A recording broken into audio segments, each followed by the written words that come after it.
So supposedly there was a secret match between George Byers and the Barbados demon Joe Walcott. So when I was doing the video on George Byers, I stated one of my dream matches with him would be against the Barbados demon Joe Walcott.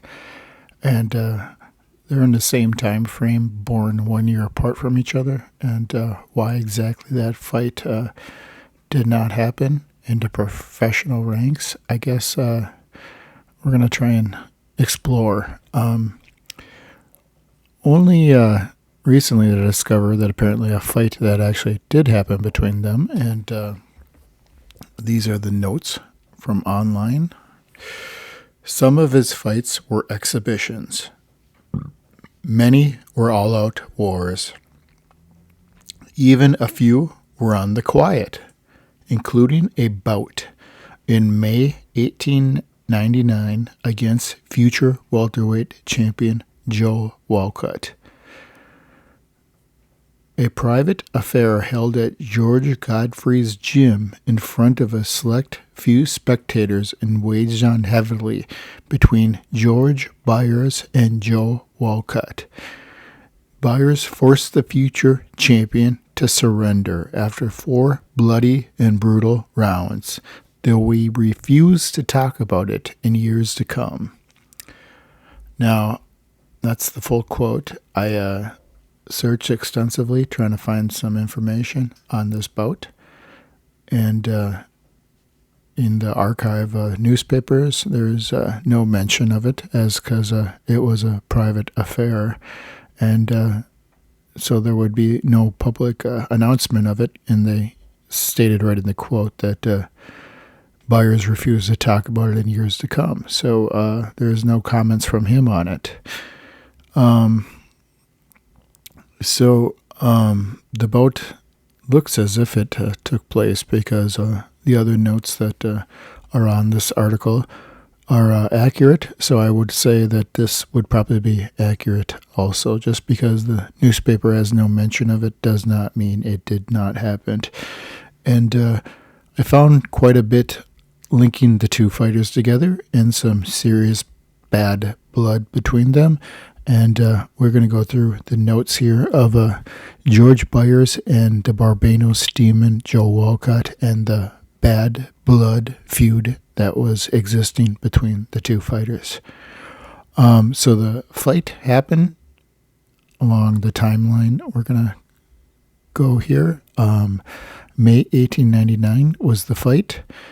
In July, just a few months later, in the summer of 1899, Byers' manager issues a public challenge to meet Joe Walcott in Coney Island Sporting Club, and nothing comes of it. This was a newspaper statement, as he was trying to get Joe Walcott matched up there, and they issued him a public challenge. And I'd have to dig into it deep to see exactly why the challenge wasn't accepted, but it was not. So that was July 1899. In February, just a matter of 6 months later, 7 months later, February 1900, George Byers versus George Gardner II. Byers was winning this fight. The newspaper mentions that Walcott, Joe Walcott, who was in Gardner's corner, was taunting Byers between rounds. Byers got so worked up that he managed to take a swipe at George Gardner as he was on the canvas from a slip during a mix-up and gets DQ'd. Walcott obviously had George Byers flustered, and the following week's newspapers report that whatever friendship existed between the two of them ended, and bad blood gets very heated at this point, as they are really mad with each other. So that was February 1900. May 1900, Walcott states Byers is afraid of meeting him, supposedly after Byers beat him in a private match, which was a rather odd thing to be saying for just a short time ago when they supposedly met. Byers was so angry that it was reported they met on the street and friends had to prevent them from coming to blows in a street fight as they taunted each other in the street, and both fighters wanted to go at each other right there in the middle of a Grand Central Street. And the fight was broke up. Now, further along in history here, because these two never do meet, Walcott and Byers, September 1904 was when Walcott clashes with Sam Langford, who George Byers was doing some training with Langford at this point. Byers started training Langford in December of 1902. This is September 1904. I cannot find anything that states Byers was in Sam Langford's corner here, as it would have been pretty epic having Byers in Langford's corner as he's fighting Joe Walcott. But I cannot find any evidence of that. In October 1906, Byers gets his last bit of jabs at Joe Walcott as he shows up to the camp for Honey Mellody and shows him some tricks on how to defeat Walcott. The advice proves very beneficial as Walcott gets some revenge on Walcott, as Byers gets some revenge on Walcott for the George Gardner fight, and Honey Mellody wins in 15.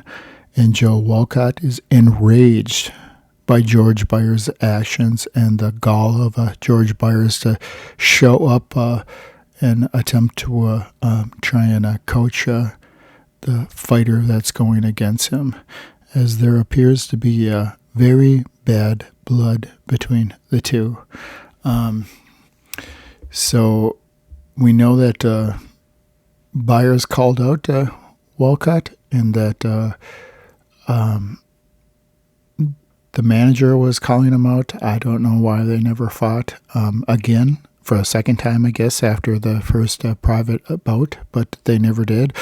And I would imagine, I would have guessed who would have won in a private bout. I would have certainly guessed Walcott, but that goes to show you that trying to take guesses at who becomes victorious is rather a futile exercise, as Byers was the one who apparently is the winner in these cases.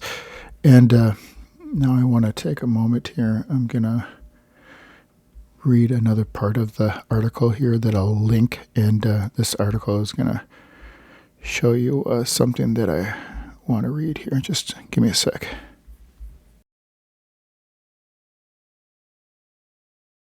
Okay, now I'm going to read you a little bit more on this article because I want to get to this point here.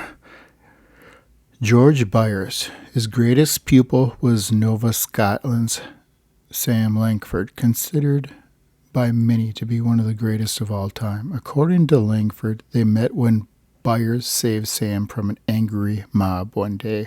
From that point on, they became great friends. Langford crediting Byers with teaching him everything he knew about the finer points of boxing. For over a decade, the two worked together, George acting as trainer, sparring partner, and close friend, traveling the globe and seeing parts of the world that many people, especially those of the working class, did not have the opportunity to see. Byers' association with Sam also afforded him the privilege of being filmed. The only footage of George Byers in existence is that of him training with Sam Langford in France of 1911 and entering the ring with Sam Langford in Los Angeles in 1910. So, as I stated, Byers started training Langford in December of 1902 is when it first started. Sam Langford was getting his manager was Joe Woodman, and Woodman and Byers worked jointly together with Sam Langford, as Byers was the trainer and Joe Woodman was the manager, and they worked together for about a decade after the 1902 point, so up to 1912-13 range. So that's how long Woodman stayed with them. As you can see, George was around in 1911 and 1910 also. So